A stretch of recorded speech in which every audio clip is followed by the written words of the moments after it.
இங்க ஒரு ராணி எப்போதுமே பால்ல தான் குளிக்கிறாங்க.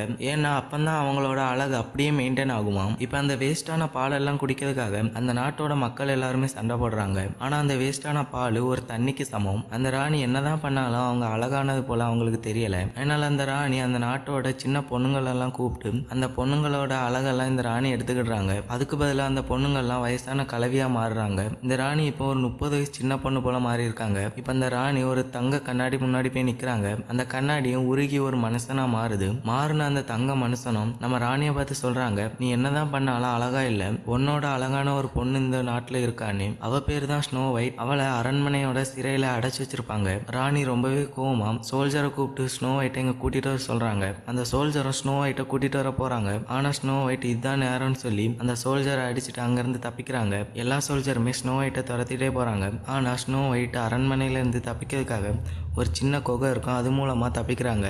ஸ்னோ ஒயிட் தப்பிச்சிட்டாங்கன்னு தெரிஞ்ச ராணி ரொம்பவே கோவப்படுறாங்க. இப்போ நம்ம ஸ்னோ ஒயிட்டும் குதிரையில ஒரு மர்மமான இடத்துக்கு வராங்க. அங்க இருந்த சேத்துல ஸ்னோ ஒயிட்டோட குதிரையை மாட்டிக்கிடுது. அதனால ஸ்னோ ஒயிட்டை சோல்ஜர்ஸ் எல்லாமே பிடிக்கிறாங்க.